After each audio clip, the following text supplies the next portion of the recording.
What's up, fight fans? Happy New Year. 2 weeks away from UFC's first event back. January 15th is going to be Calvin Kattar versus Giga Chikadze, featherweight main event, fight night. You got Calvin Kattar, who's number 5 in the featherweight, and Giga, I think, is number 8 in the featherweight division.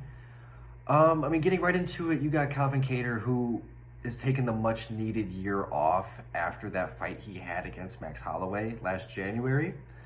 And he took a real fucking ass beating. He showed heart, he showed toughness, but he did get outclassed. He said he was the best boxer in the UFC, in the featherweight division. Max proved otherwise and put a lot of damage on him. And I think he made the right decision by taking all this time off.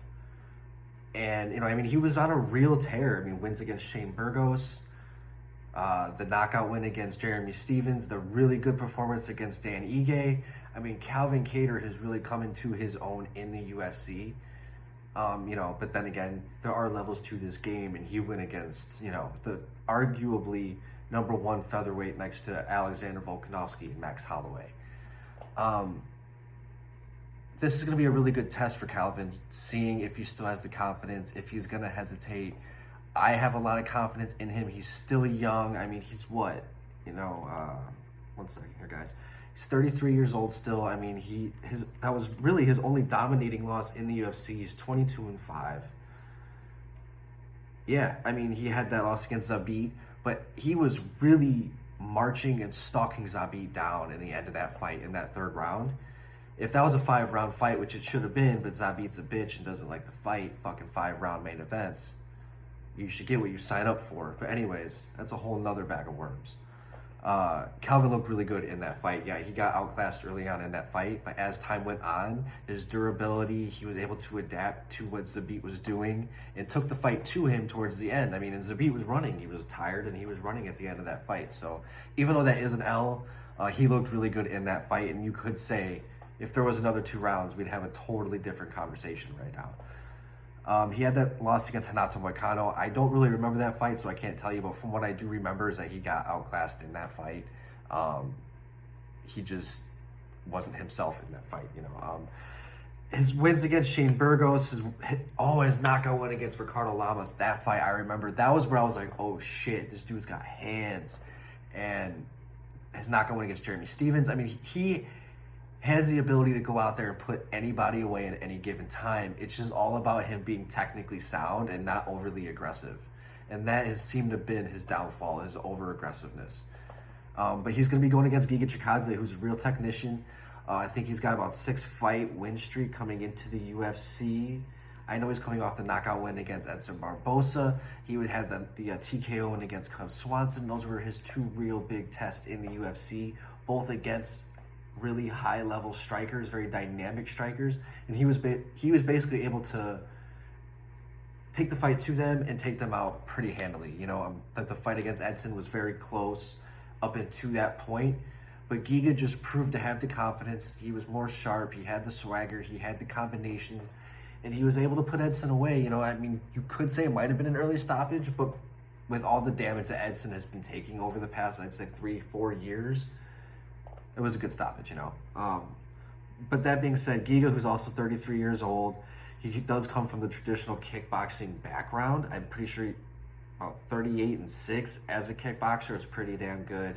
These Georgians are just coming like bats out of hell in the last couple of years. You got Roman Dolidze, Merab Dvalishvili, and now you got Giga Chikadze all dominating. I know I'm missing a couple other people who are from Georgia, but they are really coming up in their own from that country, and it's really cool to see these guys dominate in the ways that they are, because they're very dynamic. You got Merab, who's the wrestler, you got Giga, who's the kickboxer, and you got Roman, who's kind of both in the middle.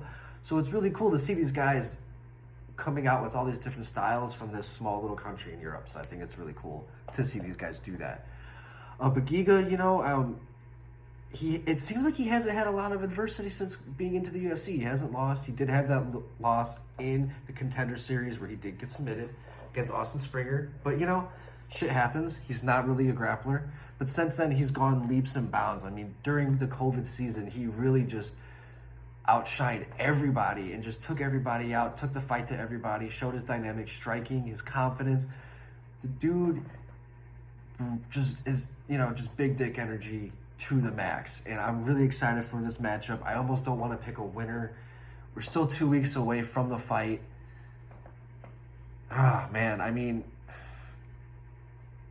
I think whoever's going to be the sharpest guy out there and the most confident is going to be the guy who takes this victory. I think if Giga continues his confident streak, he's going to be going against a guy who's going to be very hungry, who wants to get a win back, but we're not really sure how he's going to do that. So this is going to be really interesting. I mean, just out of pure bias, I want to go for Calvin Kattar with my heart, but if I'm a betting man, if I put my money on this fight, I'm betting Giga.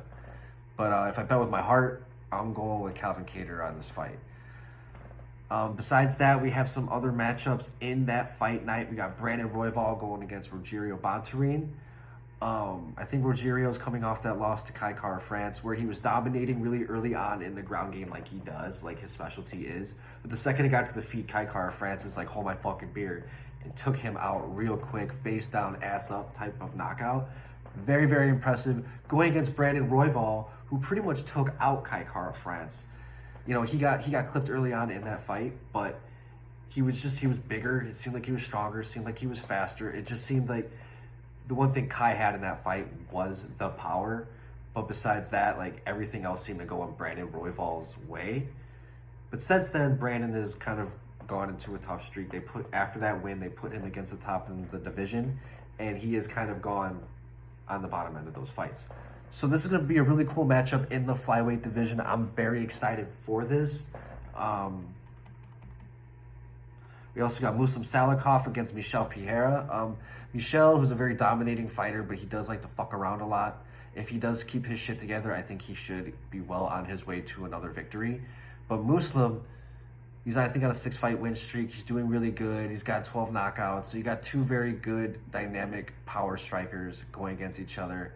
I guess whoever really pulls the trigger, I think, in that fight is going to be the one who takes it. And Michel is a guy who always goes forward nonstop, even though he does dick around a lot. I think Michel's going to take this victory. I'm not a big fan of his style, but I think if I'm a betting man, I think Michel's going to take this victory.